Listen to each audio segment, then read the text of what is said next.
Good evening, everybody. Thank you for joining us here this evening. For our very first finale of our AMA series, we've taken you through the basics of just some general thoughts about the field. When we did our trial, we jumped into a little bit more detail when it comes to early career, people who had serial internships, things of that nature. We jumped around and ended up discussing other matters such as the different paths you can take, whether you're jumping from job to job or sticking it out. And then we also had an AMA hosted by Kevin, our lovely server owner, discussing the nature of being a senior engineer and what that looks like. And now today we have a very special topic, one that I think is very interesting for folks who aren't just looking at their next job, but the very lengths of their career and where they can take it. And this is the engineering leadership roundtable. This one is a little more focused on what it's like to lead not just a team, but an organization and what that entails. So we're very excited by the guests we have today. Today we have Tamas and Statico, or Ian, if you know him personally. Tamas is an instinctive, meticulous, and forward-thinking security professional with years of senior leadership experience that has created a passion for implementing effective cybersecurity programs, best practices, strategies, and technologies via a combination of thought leadership and innovative directions. Through his career, Tamas has held various roles across various security disciplines and launched numerous successful programs that aimed at effectively reaching goals versus just checking that box. Tamas is currently the Director of Security Engineering at Marqeta, an advisor at XR Safety Initiative, focusing on trust and safety, and a VCISO for OR security. Very busy. Previously, he was interim CISO for Novi and focused on child safety initiatives at Roblox. Statico, or Ian, is a published author, generalist software engineer, and startup CTO. He graduated from Northeastern University in 2006, immediately joined Google, where he worked on strategic partnerships for YouTube, Google News, and more.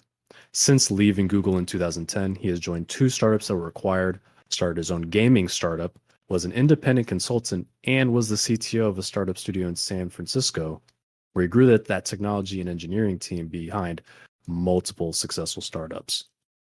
He's reviewed thousands of resumes, interviewed hundreds of candidates, and hired dozens of engineers. He's now working on a new business and product. Also very busy. So, needless to say, gentlemen, we really appreciate you being here this evening, and we appreciate you taking the time. Welcome. Thanks. It's great to be here. Yeah, thanks for having us. Absolutely. So I'm just going to very briefly go over the format that we have going here. And folks who have been here in the AMA before, you already know the drill. But for anybody who's new, we solicited questions from a great number of you during the week when we first announced the AMA. You dropped your questions in the event questions channel here in the server. Those questions would receive votes. And from there, we take those questions, and whichever ones have the largest number of votes were the ones that we selected. And so this allows us to allow you, the audience, to give your input on what I ask Statico and Tamas today. So thank you for participating as well. You are the reason we do these. We're very happy to have you here. And if you're just wandering in off the internet streets, thank you for joining us as well. We appreciate you taking the time. Now, as always, questions that we're looking for are professional in nature and respectful. And in particular with this AMA, because of the nature of Ian and Tamas's experience, we're focusing on questions that target where they are in their careers today.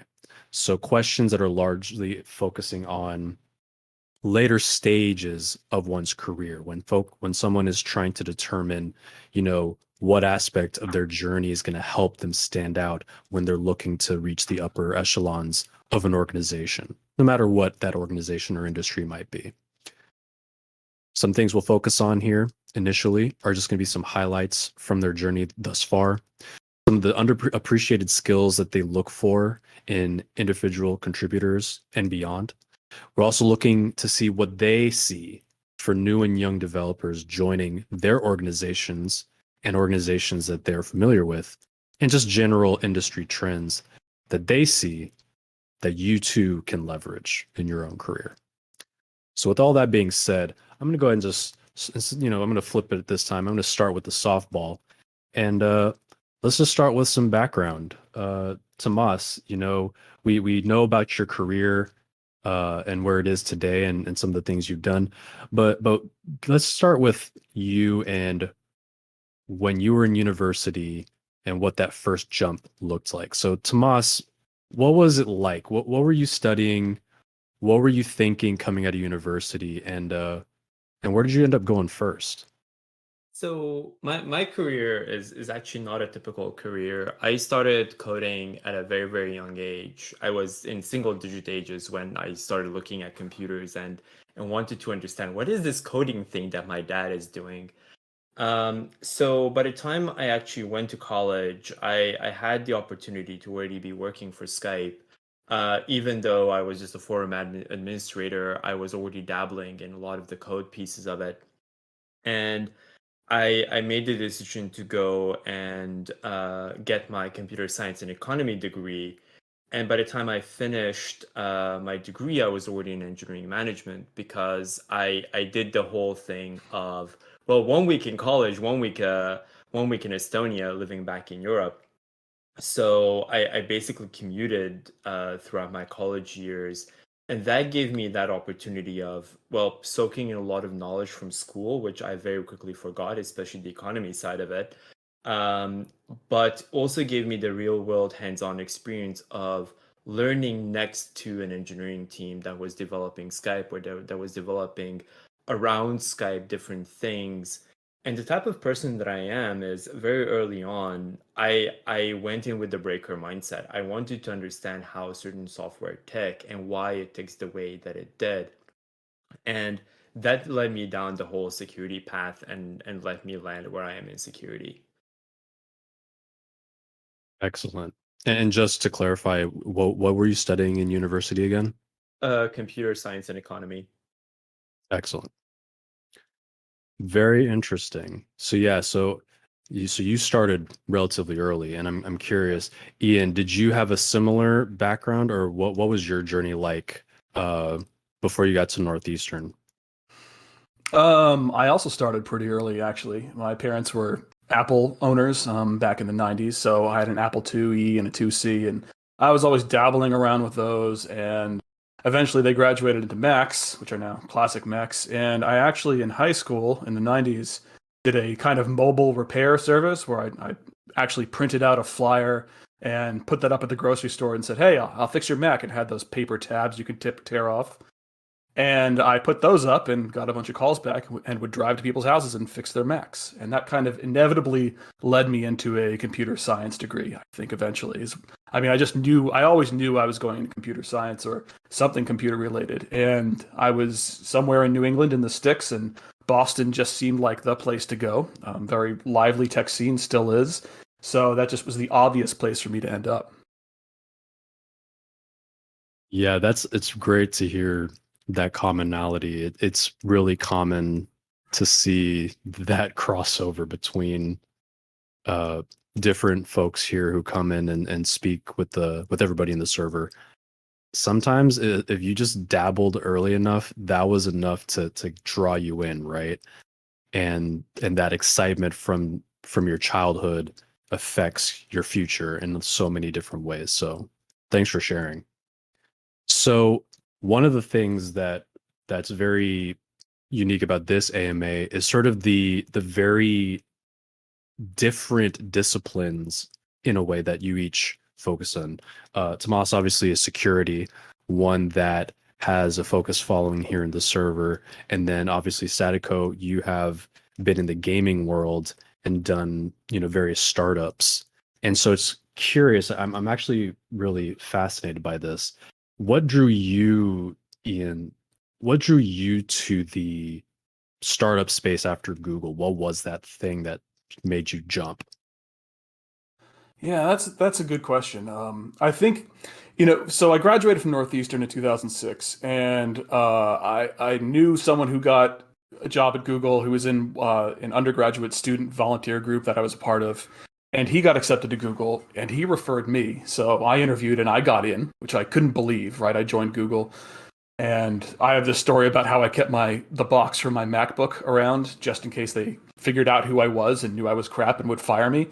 And maybe 6 months later, I sorry, my screen locked here. 6 months later, I was talking to my tech lead at the time, and he had a box of for his MacBook underneath as well. And I asked him, well, "Hey, what's that for?" And he said, "Well, that's in case they find out who I am and they fire me." So it's kind of like everyone had this case of imposter syndrome, kind of going around. Like none of us could believe that we'd all ended up working for Google. It was amazing. And then you find out, yeah, there's a lot of smart people there. There's an absurd number of smart people, but there's also a lot of normal people or relatively normal people there. So it was a good experience. And, I still maintain that if you have the opportunity to go work for Google, you should. And it's a great place to work. I'm glad I worked there, and I'm also glad that I left. And about 2 or 3 years into my 4.5 years there, I just kind of realized that I felt like nothing I could work on would be impactful in any kind of way that I thought would be impactful. I mean, everybody wants to say that they have impact on something and their impact on what they're working on. But when I look around and I'm working on just some dashboard for some ads platform for a few partners for this specific module, for this specific thing, this tiny Google feature, and Google's really good at telling you what you're doing is important, but eventually you sort of figure out, hey, you know what, anyone could kind of do this. What am I even doing here? And I kind of had this existential moment where I wasn't sure what I was doing was just fulfilling it all. But of course, it's Google, right? I mean, you've got the best technology in the world, at least at the time. A really amazing place to be. Surely there should be something that was exciting. So I searched around, and I almost ended up working for what is now the Google Web Fonts team, which is kind of interesting. But at the same time, I was looking on random job boards and saw that there was a founder or ex-Googler started startup in the Bay Area, and 3 of them had left to start this company. And I looked at their backgrounds and see what they had done at Google, because you can do that when you're at the company. Everybody has an internal resume. And I looked at them and said, these people were at Google and they left. Why did they leave? They clearly saw some opportunity that they had to take that they couldn't do or execute while at Google. So they saw something I didn't. And that kind of just, once I saw that kind of just locked me in and saying, look, clearly there's stuff that you can do that you can't do while you're employed there. What are those things and why? And it's not an easy question to answer, because Google will tell you, sure, you can do anything here. But once I met them and started talking to them, that's really what set me down the path. And sure, I quit Google and to join this home services based startup with practically no money. And my parents were saying, "What the hell are you doing?" Right? And I just did not understand why I could possibly leave Google and work for this tiny company that had a pittance of funding. Right. And it turned out to be everything I had thought of. It was a small team. I was the first engineering hire. I was the second employee. And they just, the biggest difference was that they threw responsibility at me. They put me into the deep end. And since then, I've realized that's something that I like personally. I like being thrown in the deep end of the pool. I like being made uncomfortable. It's actually where I thrive because it's the most challenging thing possible. And it worked out. And once I joined and I saw all that responsibility that they piled onto my lap, I knew that this is what I had to do. And this is probably my path moving forward. And it's still my path. It still is the same path today. Excellent answer. Yeah, and I like the fact that you acknowledge that Google gave you something, right? Obviously it gave you the inside scoop and the nice little line item on the resume, but ultimately you did extract value from the experience, and it's what helped you know that, hey, this isn't really for me. This over here, this is who I am. This is my best fit. And you didn't get it right the first time, and that's not only okay, it's probably better for that very reason. So yeah, I think a huge advantage of working at someplace like Google and moving on is every decision you make, especially leadership decisions or technology decisions you make past then, you can say, okay, how did they do this at Google? Okay, you figure out what that is. Okay, do I want to do it the same way they did it at Google? Are we going to Right. scale to 1 billion users tomorrow? Probably not. So we don't have to do it that way. You get to pick and choose the best practices that are beaten into you while you're working there. And that's just what an opportunity you get by working at these big companies and then moving on. Yeah, that makes perfect sense. Tamas, I'm curious, you know, I'm curious how much of that resonates with you, but also how much of, you know, Ian's experience lines up with yours, especially considering your disciplines are so different.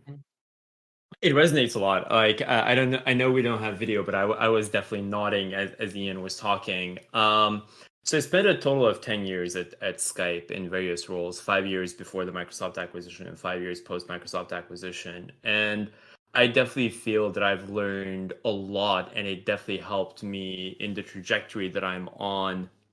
But it also helped me understand what potential artificial ceilings there may be, and how staying at a single company can actually limit your growth and limit the breadth of different fields that you can get into. So after leaving Microsoft and going to Facebook, I went from one large company, to another large-ish company that was already public, and just saw the cultural differences in between, as Ian mentioned, like how decisions are actually being made. Microsoft being a lot more like structured, well understood, like you knew how to make decisions because there's a formula for it almost. But at Facebook, it was a lot less structured, a lot more ad hoc, and the whole a lot more responsibility now on my lap thing also happened.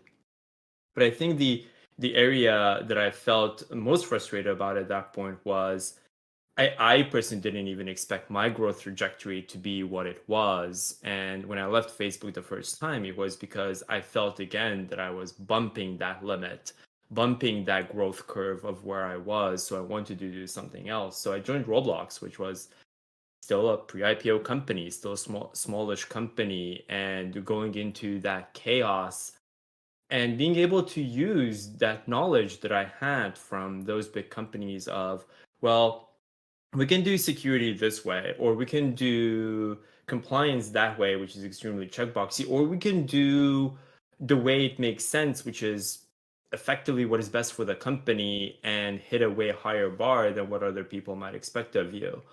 And just be able to translate it effectively down to other people who actually don't understand what you've done.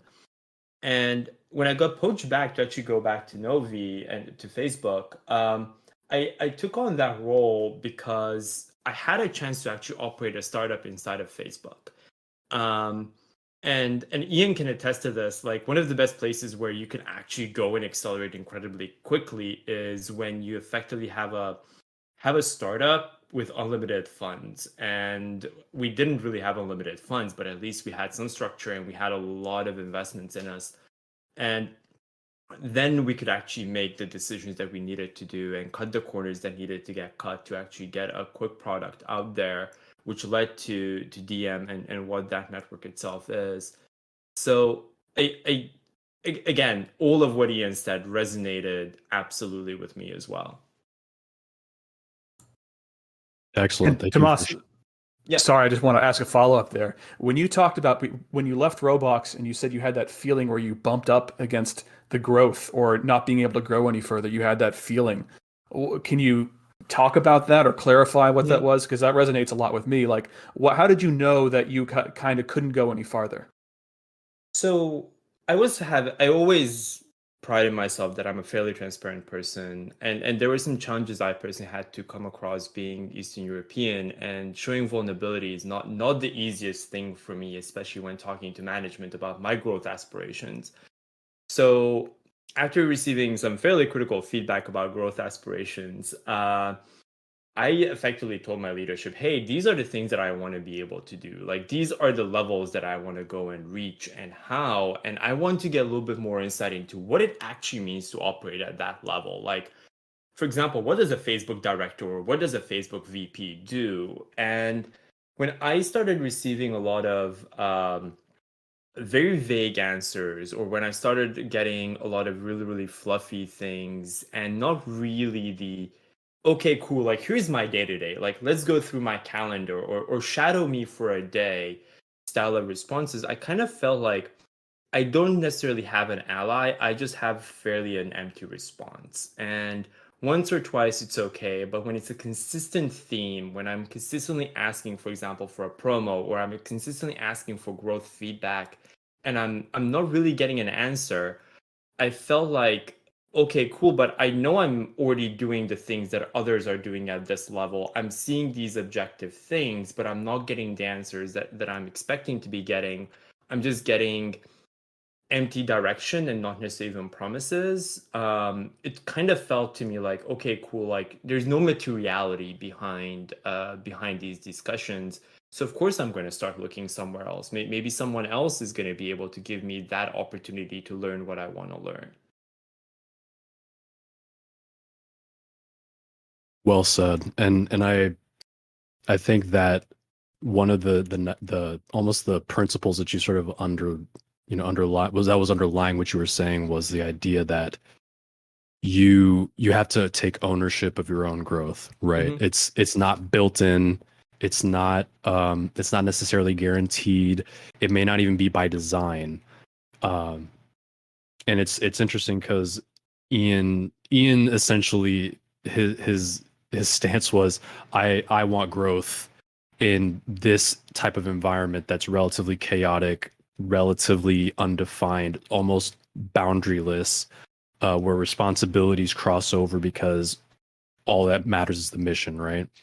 And you at the time where you were just looking for, you wanted the structure you were in to basically be the guarantee that you were going to see the growth that you were expecting. So it's just interesting how it doesn't matter where you are, you have to say this is what I want and own it. So thank you for sharing that. That's very important for especially for young engineers to hear. So I believe that we have warmed up quite well. You know, there's been some great back and forth. I know that there's some folks in the audience who are itching to get their questions answered. So I'm going to be a little nice and start opening it up to the actual questions that we received this week. This question actually lines up with, I think, the one and only question that we received on the Reddit post for the AMA. And so I'll kind of combine the two of them. This one is from Nick, but it's tied into this thought that happened recently. So Mitchell Hashimoto, I'm sure you're both familiar with HashiCorp.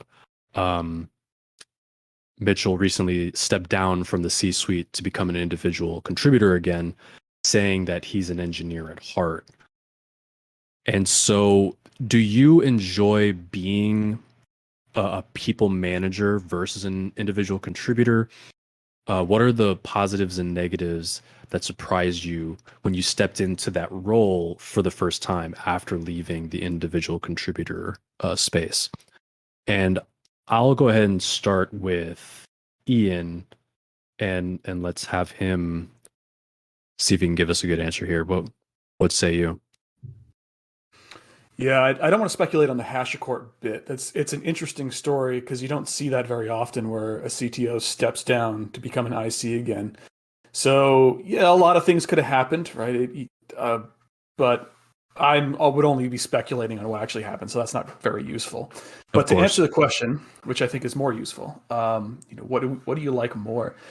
The thing I think that stands out the most for me is why I like being a manager. And again, a manager just means, like, in my sense, I'm just paying other people to do stuff on my team. That's really how I think about it. It's just I can do things that are bigger than things. I can do bigger things than if I had just sat at home typing on a keyboard by myself. That's really the main draw of it for me. Is that if I have an idea, or if I'm working with someone else's idea, or I have a goal or a mission, when I'm in charge of a team, it lets me move faster and accomplish bigger things. That's really it. And that's what I like the most. And kind of part of that too is helping people grow, right? It's when you're in this position where you can dictate how the team works and what the team is doing, and you can, point the boat in a certain direction, say, hey, we're all going that way. That's what leadership is. You're just pointing and saying we're all going in one direction. You have this opportunity to help people who want to grow, and kind of lead them along the way through best practices, through communication, through setting examples. There's all the different techniques and leadership techniques that you could use to try and really grow people. And then eventually some of those people you grow become their own leaders and the team gets bigger. And that's the part that I find the most exciting, that I like to see. It's not about the command. It's not about the authority.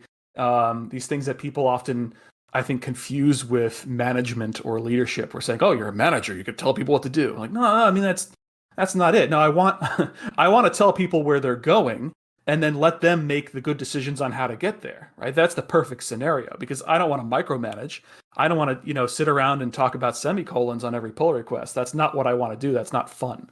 What's fun is seeing a mission and seeing a goal and getting there and helping the people that work for me get there as well. Yeah, Makes perfect sense. a big plus one for me as well. I think I really, really enjoy the people growth opportunity there, and seeing the development of either an IC or of a manager, and helping them reach their next levels. And I've learned a lot from my personal frustrations that I've had in my career, and I really try to make sure that I don't make those mistakes. And the big thing that I always tell my teams is, my job is to get out of your way, and make sure that I can actually get rid of all the roadblocks for the teams to be able to execute the best way that they can. So it's not about management. Sorry, it's not about authority and telling people what they're supposed to be doing. It's a lot of times them telling me what we're supposed to be doing, because my responsibility is to see the bigger picture, and, as Ian mentioned, point the boat towards the right direction. But the how we're gonna get there a lot of times is actually coming from the team and not from me. And every single time I tell them, just arm me with the info and I will go and fight for that direction and make sure that direction happens. Yeah, sounds like that's a pretty common belief between the both of you, that you are there to empower and essentially, like you said, remove the roadblocks, the hurdles, and help the team go as quickly and efficiently as possible to get where we're going, right? So excellent answers. Thank you. I'm going to go ahead and jump on over back to our list here, because I'm actually for a quick follow-up. At this point, you have been in these management positions and overseen teams, and based on what you've described, it sounds like you enjoy the ability to empower and thus have a greater impact because you have more people working on the same idea together under your watch. So, is there any scenario that you can think of where you would want to go the other direction, similar to Mitchell, back down to the individual contributor role? And when I say individual contributor, you can interpret that however you want. It doesn't mean SD 1 or 2. It can be, staff, engineer, principal, whatever you would designate. I personally flip-flop between this question quite a few times a year. Do I still want to continue with people management, or do I want to do IC work? And there are times when I periodically pick up an IC project to do something that I want to be better at. And always I reach the decision at the end of that that exercise, that I actually really, really enjoy developing people and empowering other people and being their advocates. Because a lot of times I see that someone needs to have a strong voice in a room, or needs to be able to set direction in a way that I'm trying to enable the best that I can. So a lot of times I feel I have to be in the front fighting the battle, remove the obstacles and protect the team as best as I can. Where if I would periodically step back into an IC role, I felt periodically I would fail my team and not be able to protect them as much as I would feel, or I would be comfortable with. Plus, I also enjoy the development part of people. So when things are tough, I generally go to Well, I'll just take on a quick IC project, focus a lot on what matters at most, and don't really care about the other stuff.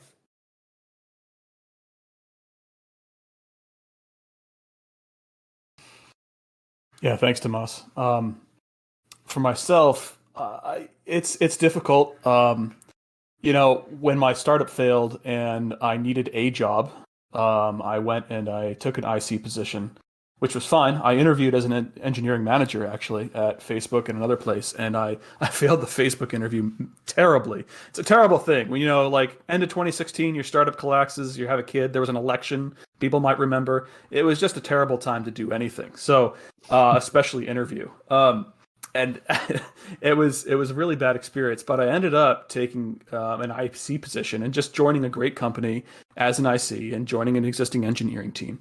And that was kind of my experiment as to should I just go back to was this whole startup CTO thing, startup leader thing a fever dream, or should I continue that, or should I go back to just coding?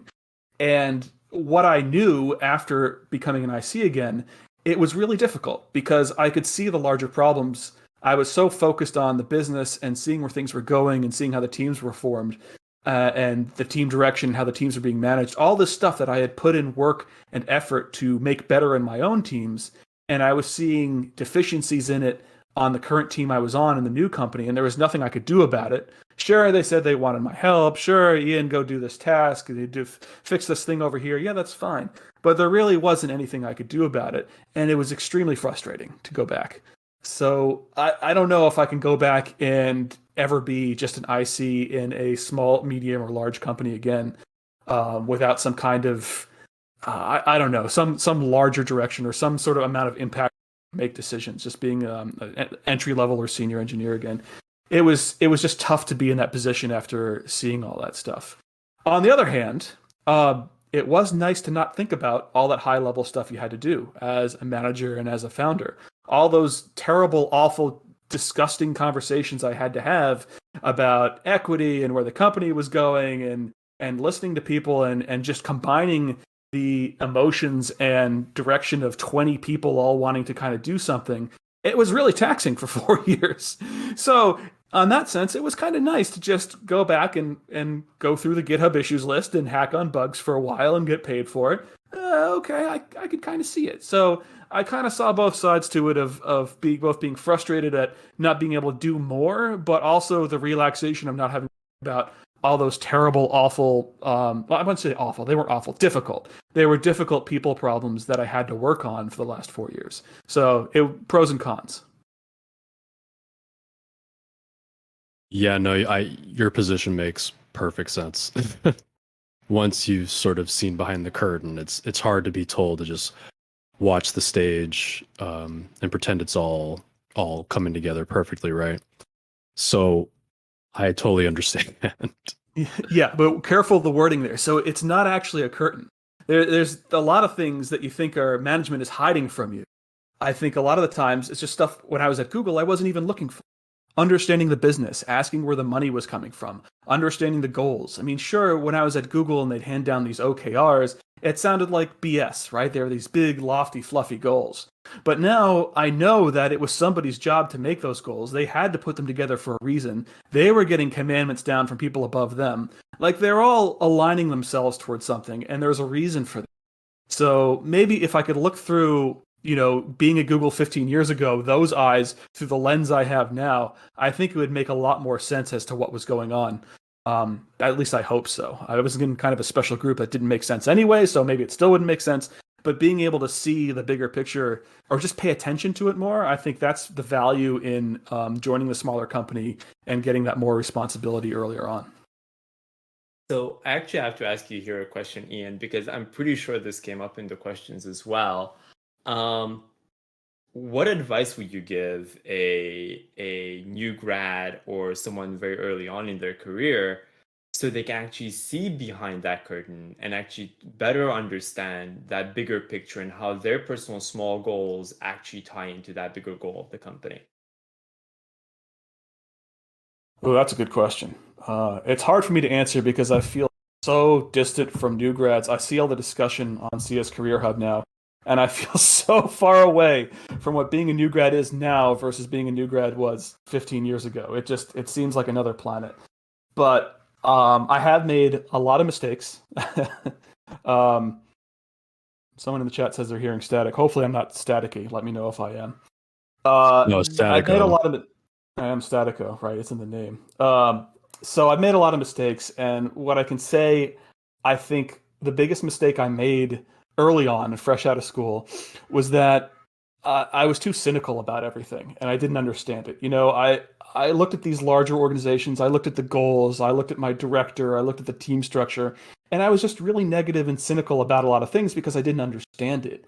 But I think, coming out of school, I wish I had just sort of taken in more things and just tried to understand them more instead of being like, oh, that's stupid. Maybe it was the fact that I kind of hung around with a bunch of other new grads who also were kind of cynical, so we all kind of fed off each other, and maybe that was a mistake.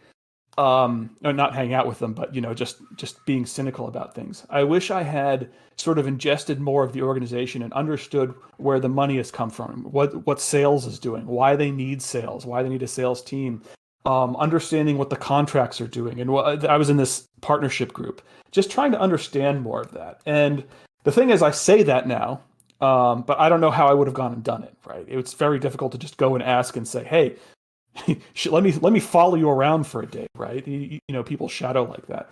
So I guess the advice is, if don't be like me, don't be cynical about everything, and don't be so negative and thinking that it's all BS all the way up. Because I feel like, knowing what I know now, there's a reason why these things are there. Maybe the reason is dumb, but there's a reason why all these things are in place, why there's an org structure, why there's goals, and why there's teams and all these different things. All this stuff exists for a reason, and I wish I'd understood more of those reasons and paid more attention to those reasons and understood the bigger picture. Great follow up, and thanks, Tamas. That's actually a pretty good segue to a topic that I feel comes up. You've mentioned it a little bit, but for you, you all have sort of become somewhat removed from the new grad life, but you obviously know much more about management, managing managers, of course, things of that nature. And I actually have a question here that asks, how do you yourself stay up to date with the latest technology as a non individual contributor?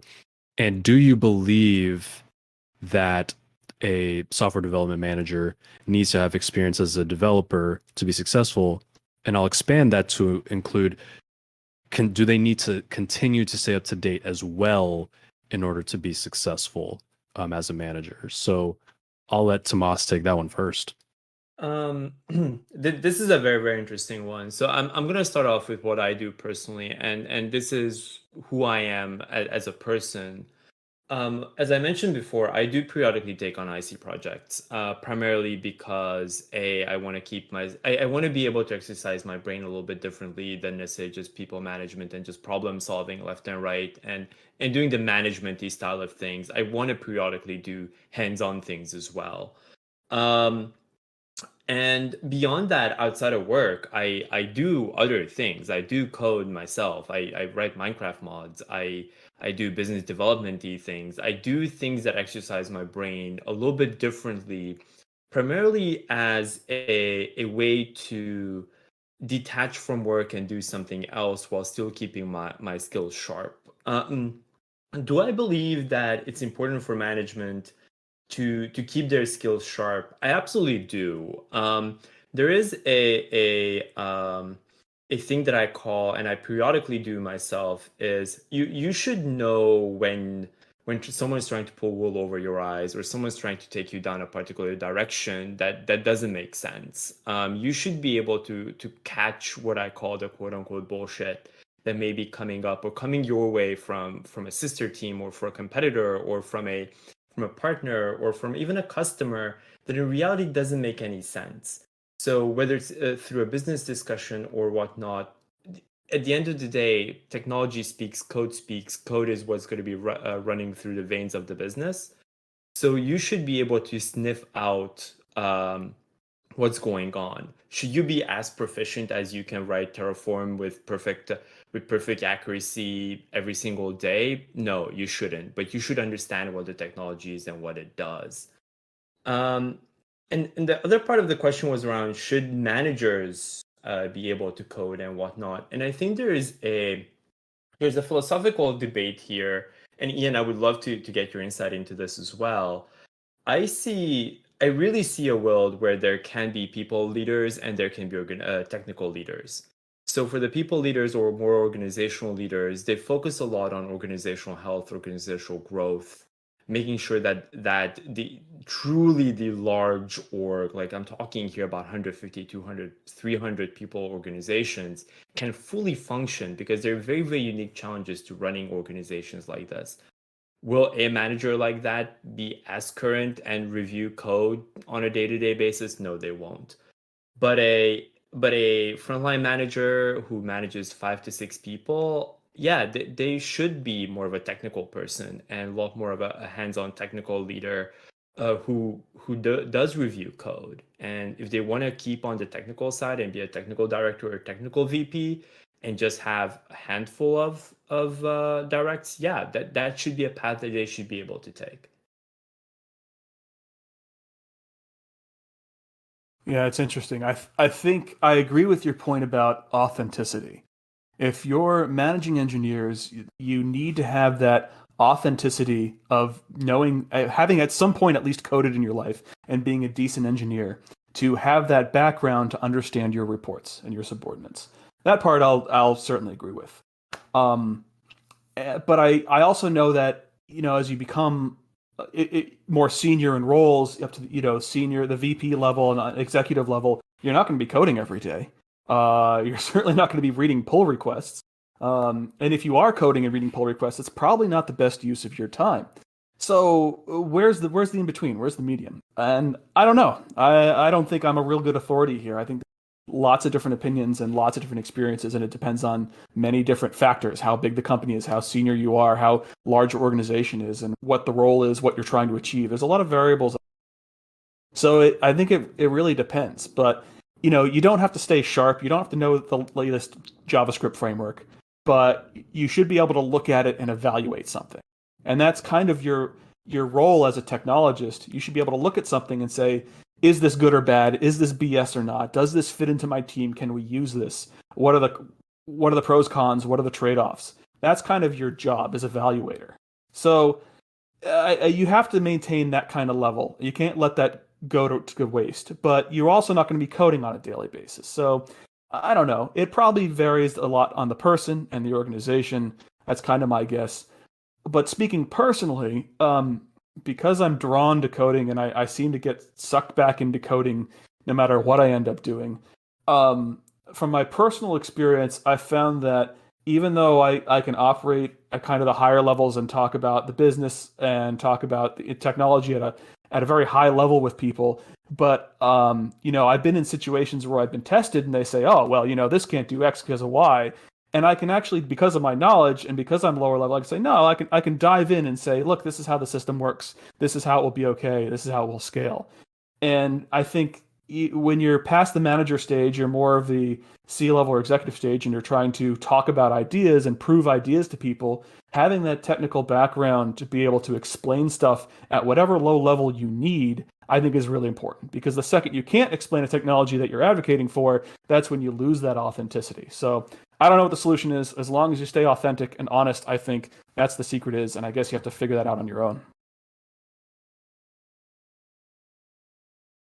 Authenticity. That's a topic that I feel is something that can be somewhat divisive, especially for someone who is told much of their early career to fake it till they make it, right? But obviously, once you get to that point where you've proven yourself and you're in that managerial position, like you said, you need they need to trust you in that you are as invested in their work as they are. And sometimes that just means spending a little extra time reading a book or an article or just jumping in the code when you can. But like you also said, there's no universal solution to that.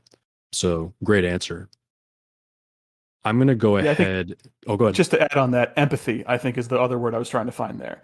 Being able to empathize with the reports, them knowing that you can empathize with them. That's the important part, in addition to authenticity. So just had to mention that one. Absolutely. And it's interesting that you bring that up, because someone who may be technically competent and excellent as a developer may be lacking those human characteristics, right? For lack of better phrasing. Uh, those qualities that you look for in somebody who knows how to connect with somebody on their team, who knows how to arbitrate and solve problems that you can't do in an IDE, right? They're people problems. And so I'm curious, I'll be curious to see if there are questions that explore this um, as we dive a little bit deeper. You had to follow up, Ian? Yeah, I think what you mentioned is kind of, you're touching on the subject that in terms of engineering, software engineering, management really isn't a promotion. It's a lateral move. The skills required to be a great manager and a great engineering manager aren't the same as being a great engineer. Those Right. things you talked about, like solving problems across teams, having empathy, being a good communicator, that's a different track. There's a lot of overlap, but it's a different track of being a great engineer. So I think there's kind of this misconception, at least out of the gate, of new grads that I talk to, we're thinking, oh, management is a promotion. It's not. It's just a different track, and you have to choose whether it's for you or for not. Absolutely. Yeah, thanks for that follow up. And that's also something that people should think about. Folks here who are either early in their career, or they're at a point where they're starting to look down the road at their options. Sometimes you might think becoming a manager is the right move, quote unquote, because that's the logical step that you've been told. Or maybe you think that all you can do is be an individual contributor. There are different options available to you, and you just have to evaluate them, right? And sometimes having mentors in your life can help you parse your different branching futures and help you pick the right one for yourself. All right, let's go ahead and take a look at another question. We had some people who asked questions earlier in the week, and then we did that wonderful ping to everybody in the server, and we had some follow-up questions. And I'm going to focus on the questions that, as I mentioned, are focused on the topic today, relevant to Ian and relevant to Tamas and their experience. So our resident purple puppy asks, rather in-depth question: what are some red flags when joining a company? I'm going to sort of trim it down a little bit. How do these flags change as the company grows? And conversely, what are some green flags that might indicate that the company has a great future? And I feel like either one of you should have good insight into this. So, Tomas, what are your thoughts? What are red flags when joining a company? So it's very important as part of the interview process that you actually interview the other side as much as they are interviewing you. One of the things that I personally do is I leave at least 15 minutes in an interview for the candidate's question, just because I want to make sure questions, because I want to make sure that they can ask like really, really in-depth questions from me as well about what they would want to know. So honestly, ask a lot of the questions around like what is not working. And the other question that I generally always have asked is like, why shouldn't I join? Like, what is the main reason why I shouldn't join this particular company? And it's very interesting when you're asking questions like this that actually catch the interviewer off guard. A lot of times they actually share certain things in there that you would not necessarily expect them to share in other circumstance, and it can give you insight into either political issues within the team or into potential cultural things that may happen inside of a company that are going to be bumping you or rubbing you off the wrong way. But if you take a look at a lot of the literature that's out there and a lot of the data that is out there, one of the main primary reasons why people leave is their manager. The other is they just got a better opportunity or growth opportunity somewhere else, and they feel that they're done. But when it's people are leaving because of the manager, it's important for when you're joining a company that you resonate with that manager. I joined Marqeta because of my manager, and I'm very, very proud to admit that I'm really lucky with the manager that I have. And he and I had long conversations about both management styles, how I like to be managed, and how he likes to manage. Be Don't be afraid to have these convos with your potential new manager and ask questions like how frequently do you want to meet, or just tell that person how frequently do you want to meet and talk what are the things you want to talk about. Don't shy away from those career convos. And if it's getting shut down or you're basically getting non-answers, that's a red flag. Or if you're getting like really satisfactory answers that like it's really really like looking good but it's too true to be true, that's also a red flag. But if it's said in realistic terms, that's a really really good green flag. Ian, what's your experience with this? Tamas, I think you nailed it a lot about asking the right questions during the interview. And things that are too good to be true or not good. But I think it comes down to trusting your gut, trusting these sniff tests that you kind of described of asking these questions and kind of putting that in your brain and saying, okay, does this sound like a good scenario or a bad scenario? I know that, by the way, there's this list of questions you should ask your manager pinned on one of the channels somewhere. I don't remember where. But the thing I kind of think about that I like to ask when I'm interviewing places is I think of negative situations that occurred to me in the past, and I try to ask them as hypotheticals.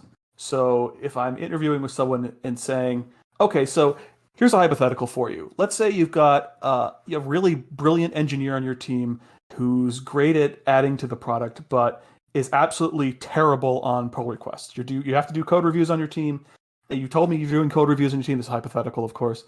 What do you do with this engineer this person who can write great code and contribute a lot, but they are absolutely a terrible communicator once they get into talking with other engineers or they're on GitHub or GitHub comments, that type of thing?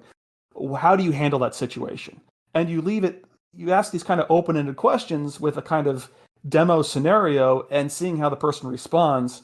And I think that kind of paints a picture for how that person would act or how they would act in their organization, how much they agree with what their organization would do. And I think that's kind of what you have to do to sort of paint this mental picture in your head of what it's like to work for this. But no matter how much you ask or how many questions you ask about culture and process and try to load all these variables into your brain, I think it's very possible that you could end up with companies that just aren't a fit. And I think it's okay to acknowledge that you can join a company and it might not be a fit. It might be terrible. And maybe it'll last a month or 6 months or a year or 4 years. Who knows? That's up to you. But I don't think there's a surefire way to go in and ask, determine like, is this a good company to work for or not? Because there's people working there. Why are they working there? These other people working for this company, they're working there for a reason. But not every person is a fit for every company. That's something I definitely believe. Great insight. And that's something that is sometimes it could be a hard pill to swallow, right? Because some folks may be dreaming to get into that big end that they crave, that that FANG company, because they went to college for that purpose. But it's like you said earlier, you went to Google and you learned a lot, and then you learned that you're not necessarily a Googler. Like that's not really your style. You took what you could and learned from it and moved on, of course. But yeah, part of that interview process hopefully unlocks those answers for you to identify whether you're a good fit and whether the company's a good fit for you. So we are getting close to the top of the hour. Usually these things will run for about an hour, hour and a half. How are we feeling, gentlemen? I'm good. Good on my end. Excellent. Keep So going. yeah, we'll punch through. We'll get through as many questions as we can. Once again, thank you to our audience for participating and asking your questions, and thank you to everybody who took the time to read the questions and vote. It helps us determine what's a good quality question to consider, what questions you want to see answered, and then we sort through them and pick from there. So thank you once again. I'm going to jump back up to a question from earlier in the week from our very own Semi. Semi asks, how can senior staff engineers earn your trust in the influence and backing sense? I like simple, straightforward questions like this. So let's start with Ian. What do you think? Well, I haven't been a big company manager, so I haven't managed senior staff or director before. So I can't give that perspective, but I'll make it more, I'll generalize and say, what does it take for an engineer to earn my trust? And I think the biggest elements are reliability and communication. I'm okay if people mess up as long as you admit it. I'm okay if people mess up as long as they don't mess up in the same way twice. They learn from their mistakes. I'm okay if people do the wrong thing but are still actively trying to improve themselves and understand that what they have done might be the wrong way to do something or have said the wrong thing and are looking to improve. These are all things where I say, okay, look, we all make mistakes. We can move forward. You learn from your mistake. Let's move forward and resolve this and figure out how to be better. Because I've done that. That's what I do. I've made so many mistakes and done the wrong thing so many times. So I feel like as long as the people who report to me are transparent, or forthcoming with information, um, and they can't always trust you as a leader because you can't always give them the full perspective. When you're in these leadership positions, you can't always be perfectly frank. You can't always say exactly what's on your mind because it could come across wrong. Or one thing I found is that sometimes things I say that are ideas come across commandments or commands to people, and they have to go and do them. And I only find out 2 weeks later and say, no, that was just an idea I had. Go do that. So as long as beyond that, there's this kind of two-way trust where you trust each other, and getting to that point through communication and being transparent and being open and learning and wanting to learn. I think that's kind of the people I've worked with that I've hired, the highest performers I can think of. Those are the qualities that I think of when I think of those people. Yeah, I would absolutely plus one all of what Ian said. Reliability, being able to know that, hey, like if there's an ask, there's a direction that we're gonna go to, that we don't have to double click and actually figure out was it done the way it was expected to be done, and up you are managing up and clearly communicating up when things go well and when things don't go well. There is a thing that you can just give people an early heads up that things are not going well, and that is okay. And those FYIs a lot of times earn you a lot of respect and um, a lot of kudo points because you're setting expectations early. So I think that's the only two things that I would add to Ian.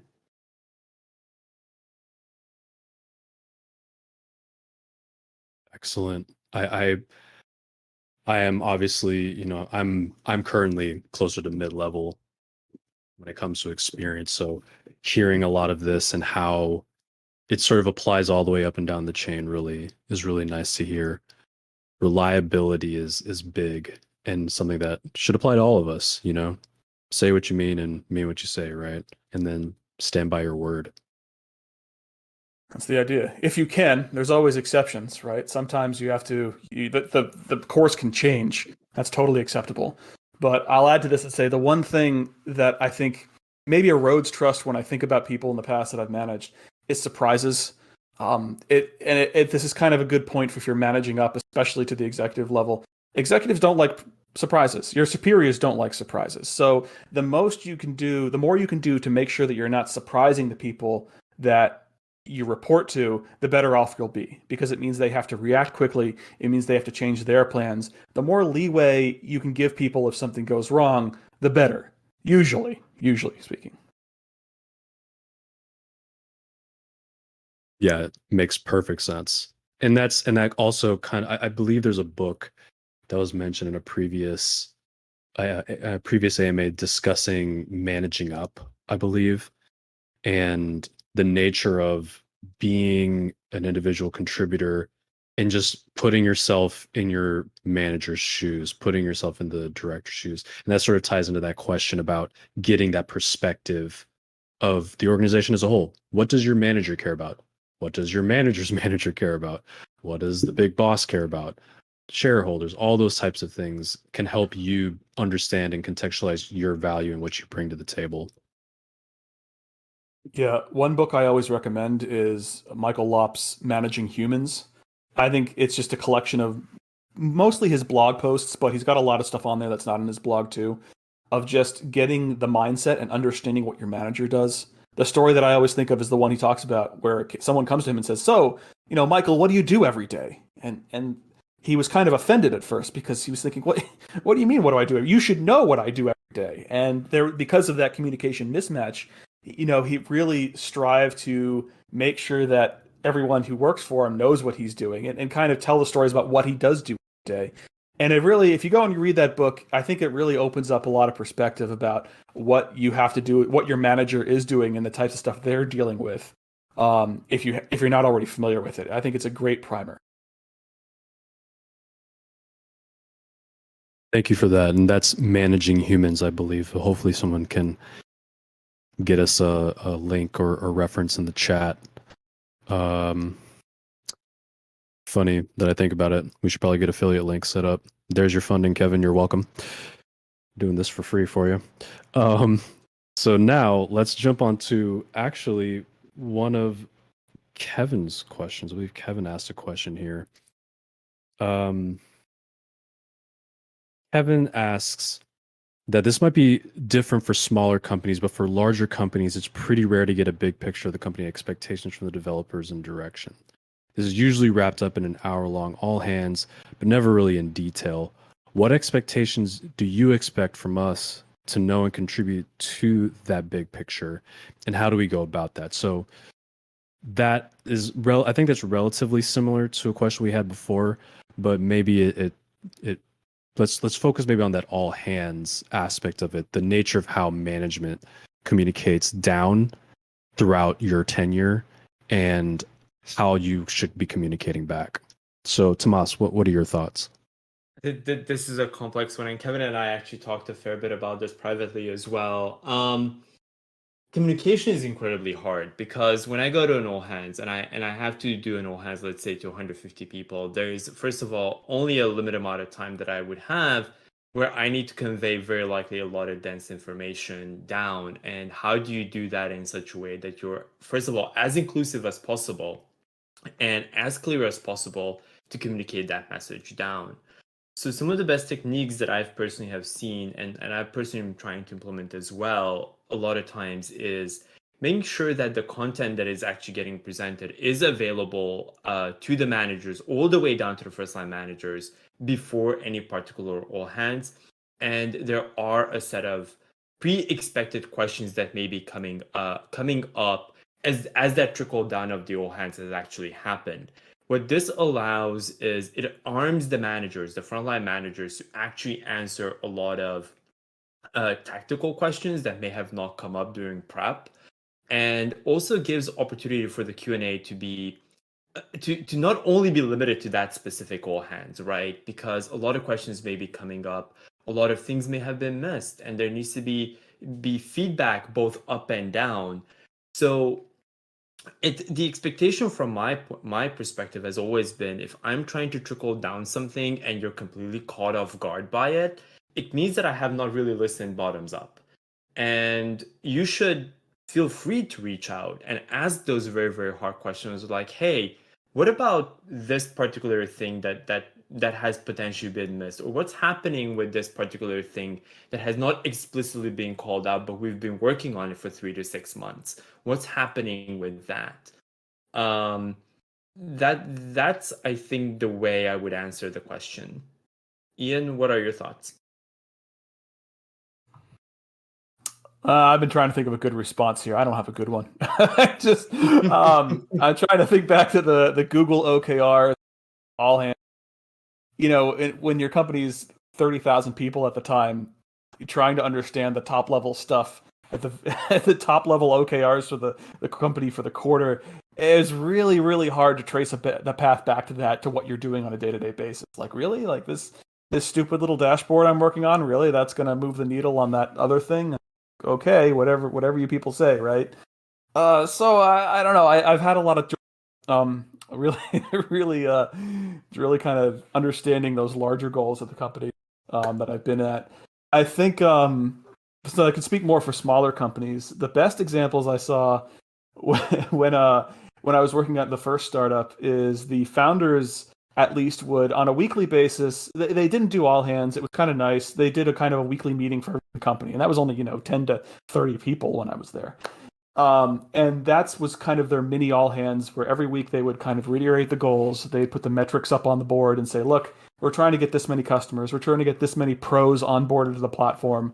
We're trying to make sure we have this many calls going out this week. These are the metrics. And that's what we're trying to hit. And here's the reasons why. And, that's not all that matters. But clearly, if they're putting it on that slide in front of you and showing it every week, it means something important to the founders and the people in charge of the company. And they're putting it there for a reason. So, I don't know where I was going with that. I had something good with it. I guess I like being able to see the dashboards and see the top level information, even if I can't figure out how it trickles down to me. But then again, maybe that's the reason I left Google, because I couldn't figure out how what I was working on actually impacting any of the OKRs for the company or the department or the team I was on. And maybe that's kind of where that sort of disconnection happened. So I don't know. There's my ramble.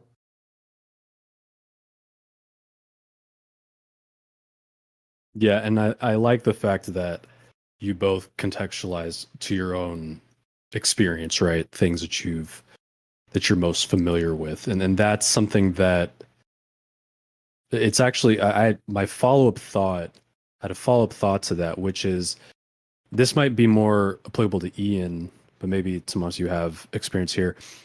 When you've had those all hands and you've had those big picture presentations, have you had individual contributors, maybe someone who's like early in their career, maybe mid-level, someone who really doesn't work directly with you? Have you ever had somebody who came up after the fact that day, that week, and essentially said, hey, I heard you say this, and I know I'm not quite, I don't have the full picture really of what's going on, but this is my idea. And have you ever had those moments where somebody took that chance to talk to the big boss and say, hey, maybe I can help with X instead of whatever thing my manager assigned me? Yeah. That happened a lot at the game company, where as the founder, I was always communicating top level company goals. But I was not just communicating them to the engineers, but also an art team and other people and game designers as well. So it was actually frequent for the case and I tried to do one-on-ones with everybody in the company, regardless of department. And we were only 21 people at the height anyway, so it was totally doable. But yeah, it was very common for, especially people in the art department, to say, so you said this thing, does that mean we're going to do this other thing over here? Or I have an idea about how to do X, what you talked about. It was great. And I enjoy doing those because you're communicating with the people that report to you. The skip level one-on-one is always important. But it was also a great collection for ideas. And if it was something that had already been discussed, and something I didn't know about, or something I knew about, I could actually answer it and say, actually we tried that, couldn't do it X. And if it's something new, I'd say, it's small enough company where I can say, look, let me write this down.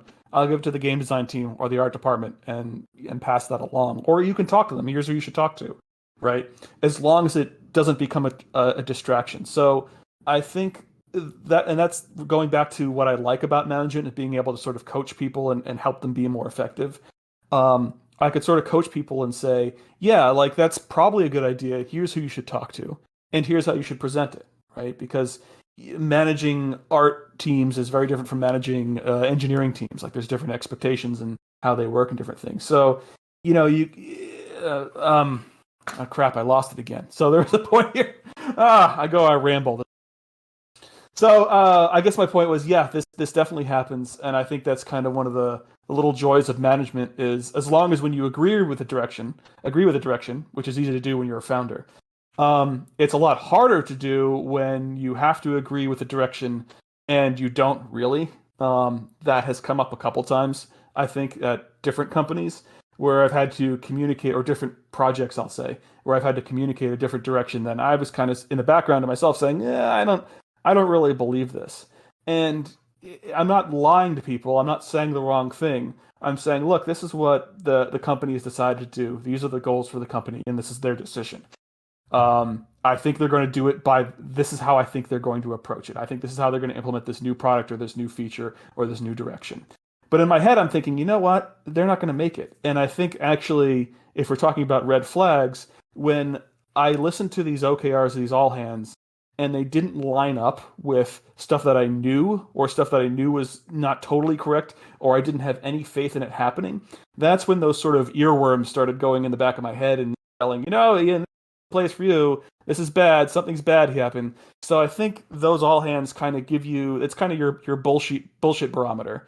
If you see those all hands and you listen to all this stuff and it really doesn't make sense or you don't agree with it, like that's stuff to listen to. I think you have to listen to yourself and understand it. Maybe it's because you don't see the bigger picture, or maybe it's because you do see the big picture and you don't see how you and your team, your companies get there. Then that's something to worry about. Yeah, I'll answer briefly as well. I've definitely had this situation as well where I had folks come up to me after a meeting or after a bigger presentation and either pitch an idea or just give feedback. Generally, I always enjoyed when people just approached me and they didn't treat me as like, oh, but you're one of the bigger leaders. I'm intimidated by you. No, I'm just human. You can come up to me and say hi. I will say hi. I will smile, and I will take the time to actually talk to you and hear you out. And I've received constructive feedback from lower level people around how I messed up and said maybe certain things that I shouldn't have said or didn't take a certain thing into account and went and corrected it later on. And those are important things for anyone to be able to do. So, yeah. Thank you all for taking the time to sort of parse that, because I wanted some of our younger folks to hear that folks in leadership positions value that input. And like you said, we're all human. We all want to grow and develop no matter what level we're at. Any competent, leader wants to hear, when they make a mistake and where they can improve. And honestly, that desire to improve starts, when you first come in, right? If you're malleable and you're able to grow and take feedback and essentially constantly iterate and refine on yourself, you have the makings for leadership, whether it's for people or just for product or technical, because you have that mindset of, I'm not done. I'm a work in progress, as is my organization, as is my team, and that's a beautiful thing to embody and to think about when you approach somebody who is at that level, that they need that feedback just as much as you do. So great answers. I'm going to jump down. By the way, I'll share a link here. By the way, if anyone is ever in a position where you do need to give feedback, whether the person wants it or not, there's a framework that a coach showed me called FANS. I'll link it in the chat here too, and it's good reading material if you're in that kind of position and need to get feedback. So check it out. Thank you. Really appreciate that. Yeah, let's take a look here at a question from Venice Beach. We're coming up. We have about 10 minutes left here to answer questions. So let's take a look at Venice Beach's question and see what we can handle from there. How do you create productive long-term growth of your company or team while managing risk factors such as employee burnout and motivation? And I'll go ahead and pass that one to Tamas first. Okay. How do I think about future growth while also managing burnout? So one of the big things that I focus a lot on during my staff meetings, and it's a standing agenda item that I never leave off, is organizational health. And this is where I ask my managers, what's going on in the team? Who's approaching burnout? Who should we be worried about and talking about? Why is this important? This is important because catching the early signs of burnout and having the ability to pivot people around actually de-risks a fair bit attrition, de-risks quite a bit to make sure that we can actually have a convo with the right staff for them to understand that it's a marathon and not a sprint. And if they are sprinting, how can we better support them to actually either finish their sprint but without the risk of complete burnout, or give them the space that they need in order to slow down and actually be able to do the work the best way they want, or even ask the question of like, hey, do you want off this project because you're consistently sprinting, you're consistently approaching burnout.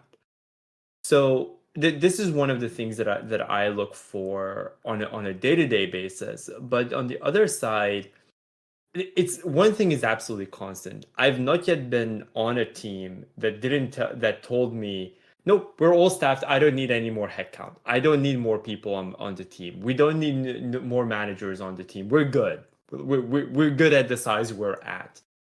So I try to always proactively look at, okay, cool. If I need to go and hire more people next year, a year from now, 2 years from now, what will that look like? What will that organizational structure look like? Who is the next person that's going to get promoted into either into their next level or into management? Because they actually talk to me about these things. So I try to handle the tactical as much as possible today to avoid burnout, avoid attrition, and keep really, really close pulse to the health on the health of the organization, while keeping a very, very close eye also on the future of the org and making sure that I'm constantly tweaking that org plan almost on a monthly basis, honestly, to make sure that if and when I'm asked to go and tell them how many people I would want to hire, I have an immediate answer. And it's not like, well, I have to go back to my managers. No, it's a consistent plan that's available.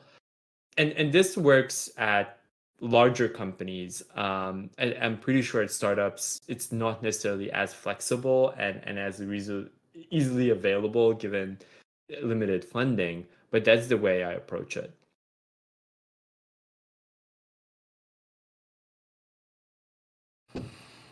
Yeah, I'm with Tamas on this one, but I'm a little rusty on this one. I have to think about the times where I've encountered directly reports that I think were burnt out and whether they knew it or didn't know it and how that was resolved. I think this is kind of, this is your job as a manager, is to keep the team productive, achieve goals, enable the people who work for you to get the stuff done they need to, and enable them to grow.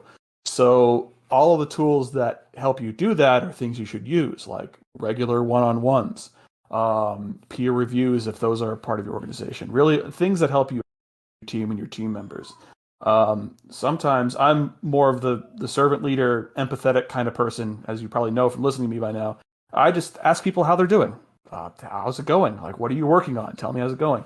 And I kind of like the open-ended approach because sometimes updates from people turn into either status updates, which I try to avoid, right? If we have, sometimes it's inevitable because sometimes you have a report that you just don't have anything in common with outside of work, and that's fine. You can talk about work, but when you learn about other stuff that the person is going on, or maybe within the company, not necessarily the projects they're working on, but just stuff that's happening at work and stuff that's at home, and just ask them how they're doing.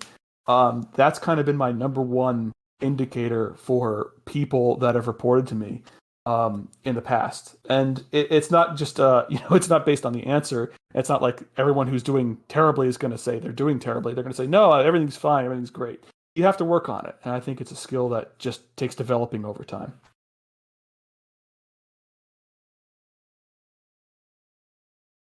Yeah, that definitely leans into the awareness, right? The awareness of your it's that I think it comes back to that empathy thing we were talking about actually, because really if you're not paying attention to your people and you're not invested in their well-being in addition to their work, you're not going to see those tells, you're not going to see those signs, right? So I think that feedback is actually pretty useful for folks here to also work on their communication so that their manager can also, there's the implicit tells, but sometimes there's the explicit one that just says, hey, I'm burning out, and your manager can manage expectations accordingly. Right. They're not always that obvious. But the thing I would suggest for junior or younger engineers is that you have to also give the opportunity for your manager to give you this kind of feedback, or to let them learn too. So things when you go into your one-on-ones and you go into your meetings, you can ask, "How am I doing?" It's your manager's job to tell you how well you're performing. And sometimes you don't want to blindside them with a mini performance review. You just want to say, "Look, how am I doing? How's it going? What could I do? What could I be doing better?" And that can turn into a conversation where they can learn more about you. Maybe you'll discover whether you're burnt out or whether you're not burnt out or something. But just getting that communication going, because they want to make you successful. Your manager's performance is evaluated on the performance of their team, not their individual performance, but how well their team members are doing.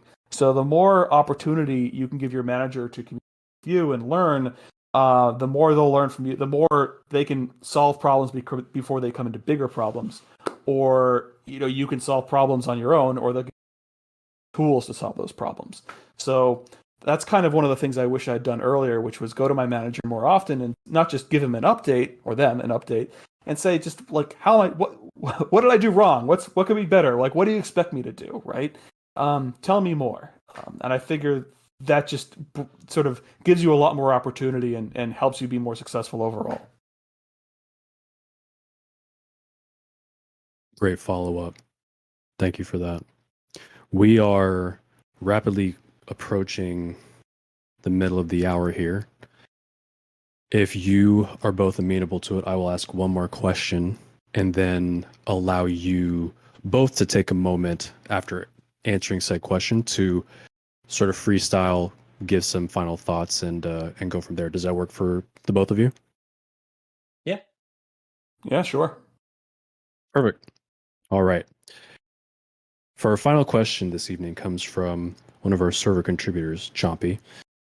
Chompy asks, think back to the best partner or supervisor that you've worked with. What did you like about that person's management style? And what was the most interesting thing about you that isn't on your resume? I think that's just a separate follow-up question that you can answer. But let's focus on that first question here that says, think back to the best partner or supervisor. What did you like about the person's management style? And let's start with Tamas. For me, this is actually a really, really easy one. I've had a manager that I worked with for 7 years, and they've been my manager in 3 different jobs. Interestingly, through honestly, I was not poached by that individual except once. Um, the other 2 was sheer luck. The reason why we worked really, really well together was that trust relationship that we were able to build and that work ethic relationship that we were able to build. Um, they knew when they asked me to do something, I just got it done and I figured out how to get it done. And in return, I was able to confide in them, and they really valued the growth that I was looking for, and the push that I was pushing myself in order to get to those levels. And by push, I don't mean 20 hours of working. It's figuring out how to find a balance in between work and life, and also pushing myself to learn new things that are completely outside of my comfort zone, and not being afraid to actually ask for feedback, or recognize the fact that I have imposter syndrome, and talk to a lot of people. This individual helped me and kept true to their promise every single time when it came to either a promotion or into a new opportunity that I wanted, or even to an introduction into something that I wanted to do. So I was able to be extremely fortunate to have worked with this person. I'm actually sad that I'm not working with this person, but I still consider this person a true mentor of mine, and I work with them on more than a mentorship level at this point. And yeah, like that's the type of person that I want to work with for my next manager as well, is someone who believes in me As much as, for example, I believe in the company and the vision of a company, and I got extremely lucky that I found a manager like that. Yeah, very similar to you, Tamas, where I'm thinking of the two best managers I had at my first startup, the two of the three founders who I worked with the closest. And I think what really stood out for me was, yes, the responsibility, like you mentioned, their ability to plop a lot of stuff on my lap and really give me things that were challenging, things that I wouldn't do a terrible job, the things that they knew how to construct tasks for me that were both challenging, that would give me a chance to learn, and where if I didn't do it completely right, it wasn't the end of the world, and I could. So whether it was features or leading an intern or a contractor or something like that, that I really remember their ability to push me into that discomfort zone, and it was through them that really helped me understand that that's something I thrive at, and that helps me grow and do a better job is when I'm changing that. That was half of it. The other half that these two individuals did was they had this uncanny ability. They still do. And I still talk to them 10 years later. Have this ability to always kind of get to the sort of base truth. They always do this reason from first principles thing, where if I ever brought them a problem, they would always kind of take a step back and just start with the facts, start with what we understood, and kind of separate the truth from the assumptions I was making to help me move a decision or a challenge. And that's something, as someone who's kind of emotional, like myself, and empathetic, someone who could take a step back from whatever is happening, whether it's an interpersonal problem or some kind of engineering challenge, and just say, look, okay, start with what we have now. Like, what's wrong with that? How do you move forward? What's this part of the challenge? Asking all the right questions that we're able to ask to get to the truth of what was going on. I guess you call that ground truth. That's a term people use. It's an ability that I don't have, or I'm not very good at it. And when I see this in people, I talk to people, and they're able to get to that truth quickly and help me move forward on something and kind of dissect a problem in those kinds of ways. Those are the people that really left an impression, because I knew those are the types of people that I could take any challenge I had, throw it back to them, and they would help me solve it in a really logical way. And that was great. Yeah, I think the term that comes to mind is like dialectics, sort of the dissection process, and essentially just digging and digging and digging. It's actually interesting you bring that up because of how often we have those XY problems in the server when people are asking a question, asking for a solution to X when really it's like Y that they should be approaching. I believe that's the nature of the XY problem as defined. Someone can link that in the chat for additional reading. But thank you for both answering that, because sometimes it's good to just hear that, sometimes the qualities that you hope to have someday, they're things that you either already have or they're things that you can cultivate in yourself. And it's really nice to hear the types of people that you enjoyed working with. So with that being said, I would like to open up the floor to each of you to give some final thoughts that you have for listeners, things that either were not asked or just things that are on your mind about the industry, maybe just fun topics that you've been thinking about that you'd like to share. And I'll let you two decide how you want to go about it. Ian, take it away.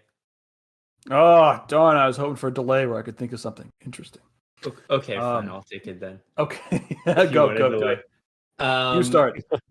So from my point of view, one of the things that have been from a people management point of view a lot more top of mind is how do I increase transparency? And this stemmed from a staff meeting that I was in, and one of the ICs asked me point blank, "Hey, Tamas, what are you working on?" And the message that I want to convey here is you actually should periodically go either to your skip or your skip and ask them, like, what is top of mind for them? What are they working on today? And how can you get a little bit more insight into how can you help them out with their top of mind? This is important because you're going to be able to relate your work a lot closer to their top of mind, to their things, even if you're not necessarily able to relate it to the big top goals if you're working at a big company like Google or Apple or any of those. but at least you get a little bit of an insight into the bigger picture that's closest to you. But it also helps with demystifying what I would call what senior leadership can be, and gives you a little bit of insight into what that potential curtain could be, and what is behind it. And if you're lucky and you actually have a really, really great skip or skip, they'll really open up to you and show you a lot more about what they're really thinking about, what is concerning them. And feel free to ask them questions about tactical things, strategic things, anything in between. And that's going to be the thing that's going to accelerate you to these levels, as well as some of the other stuff we've already discussed.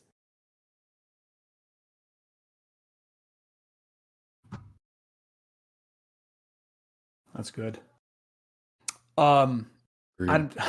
I'll be honest, I've been working all day. I don't think I can make large, grandiose, great advice comments like Tamas has. So I'll Keep it go on the more casual. practical side.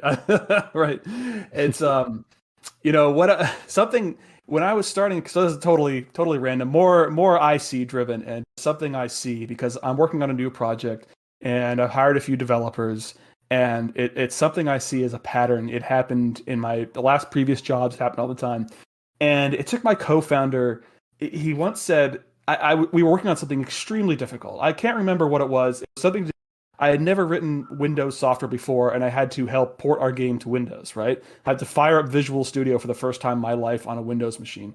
And I'm just knee deep in CMake, in Visual Studio, in SDL, and all this stuff. And I just had to like get a window on the screen. And he just looked at me and said, "Look, Ian, what's the simplest thing that could work, right? You're overwhelmed. There's tons of ways you could build the system, build this whole thing. What's the simplest thing that could possibly work?" And ever since he said that, like it seems like a trite statement, but ever since he said that, I kind of always apply that to whatever I'm doing. And it turns out that that's kind of his secret to getting anything done. The secret to making progress, I think, comes from that statement, which is do the simplest thing that could work. Don't try to over-engineer, make a system. Don't try to think of what's going to happen a week, a month, 6 months from now, because you don't know. When I look at the code that the developers are writing now for me, it's great. They're great. They're talented people. It's awesome to work with. And what the thing they're doing, however, is they're making these systems, they're over-engineering a little bit, where they're trying to organize and make things generic and make little frameworks here and there. Where, look, this thing is only happens twice in the code, just copy and paste it, right? You don't need to make a framework if something happens twice. Just copy and paste it and we'll fix it when it gets up to 4 times or something like that. It's a lot easier to fix. The whole part about technical debt is that you have to not just make things difficult in the future. Sorry, how do I phrase this? You have to know when to make things easy to work on now, but not make it harder to work on in the future. And sometimes when I see junior developers work on something and they build these little miniature frameworks, they're actually making it harder to work on something in the future because the framework they're building isn't accounting for the stuff we don't even know is going to happen. So if you just do the simplest thing that's going to work, even if it's ugly, even if it looks gross, it doesn't look pretty, but it's straightforward and easy to read and someone can understand it in 6 months when no one did, just do that and everything will be better. So that's what I'm going to leave you with, what I could say to the developer. Essentially, keep it simple, students. That's really what it comes down to. Please. Well, Tamas, you also had some great feedback, especially for folks looking to go up the ladder. But really, I appreciate how applicable all of your input has been today, not just to folks who are a little bit further up the chain, but people who are just starting out. Because perspective really is what it's about, right? You start off with your perspective at the very beginning of your career, really when you're coming out of high school, right? And you're going up to university and trying to plot your future through academia, and then you hit the real world, and boom, so much has changed once again. And that, hopefully, as you progress through your life and through your career, you have those experiences that you are being excited and surprised and challenged in all of these different ways. And if you're struggling to find those opportunities and you're just trying to find people who will help push you and guide you, you're in the right place. That's what the server is for. It's what we volunteer all this time for. It's what we have amazing guests like Ian and Tamas for. It's to help you not just understand where you are now, but help you to decide where you want to go. And with that being said, I want to thank Ian and Tamas for their time today. Thank you so much. We absolutely could not have done an event like this without you. And again, to all of our guests or all of our people in the audience, thank you for listening in. Whether you just wandered in or whether you've been a long time server member, you all have made this event worthwhile, and we look forward to doing more with you in the future. Go ahead and enjoy your Friday evening, wherever, or if you're on the other side of the world, Saturday morning perhaps. And I really hope that we see you again soon in our next set of AMAs. And be sure to check out our office hours that we have going on over the next few weeks, where we have our server contributors and mods also contributing their time in a similar way to Ian and Tamas, but in a little more bite-sized format, just an hour long, really just shooting, ideas back and forth really quickly. So check them out. We have the event posted at the top of the server list. And be on the lookout for the recording if you want to go back and hear Ian and Tamas give their answers to you again. So enjoy yourselves this evening, folks. Have a great weekend and good night.